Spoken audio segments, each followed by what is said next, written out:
Hello students, आज का हमारा टॉपिक है यूनिट 5 का OLAP server data warehousing data mining series में यूनिट 5 का मैं टॉपिक स्टार्ट करने जा रहा हूँ ओलैप सर्वर्स।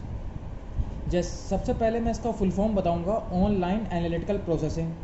जैसे कि लिखा हुआ है ऑनलाइन एनालिटिकल सर्वर, मतलब ओलैप सर्वर एक तरीके का high capacity multi user data manipulation engine होता है। इसका मतलब जैसे हमारा ओलैप सर्वर रिलेशनल डाटाबेस से का डाटा एनालाइज करता है। रिलेशनल डाटाबेस में टेबल्स एक दूसरे से लिंक होती हैं और काफ़ी सारे यूज़र्स का डाटा रिलेशनल डाटाबेस में सेव होता है।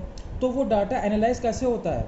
एनालाइज हमारा डाटा एग्रीगेट फंक्शन की हेल्प से होता है। जो हमने multi dimensional data structure form करा होता है, डाटा क्यूब फॉर्म करा होता है, किसी भी रिलेशनल डाटाबेस का डाटा क्यूब हमने फॉर्म करा होता है। डाटा क्यूब किस लिए फॉर्म करते हैं? ताकि हम डाटा को ईजिली रीड कर सकें और एनालाइज कर सकें। तो ओलैप सर्वर एक ऐसा टूल है जो कि एग्रीगेट फंक्शन का यूज़ करके मल्टी डायमेंशनल डाटा स्ट्रक्चर को एनालाइज करता है। अब देखिए कौन कौन से आपके ओलैप सर्वर्स होते हैं। देखिए,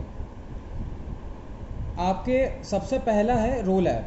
रोलैप का फुल फॉर्म है रिलेशनल ऑनलाइन एनालिटिकल प्रोसेसिंग, मोलैप।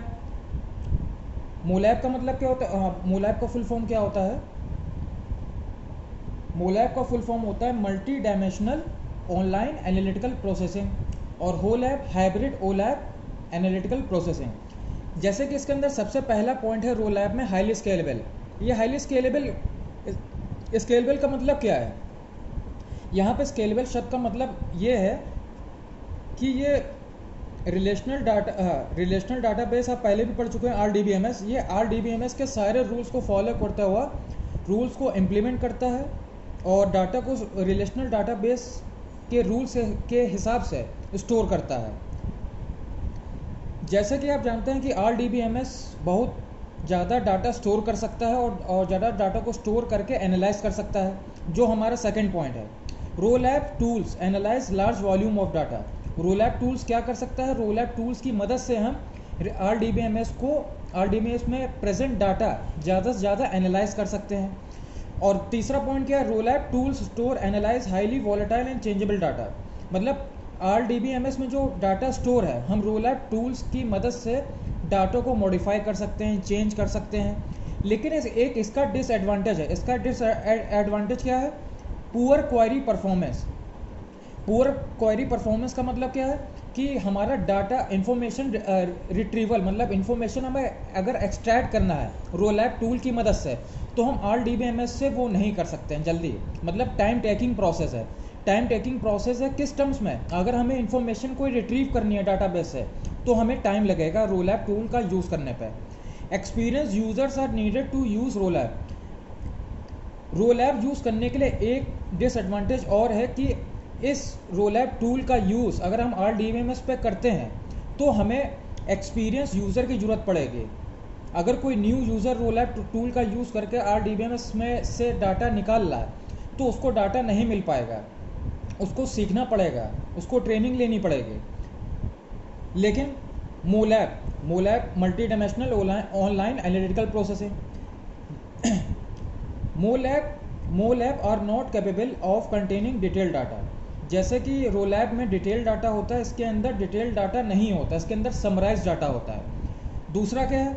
दूसरा एडवांटेज रोलैप में जो डिसएडवांटेज था वही मोलैप में एडवांटेज है।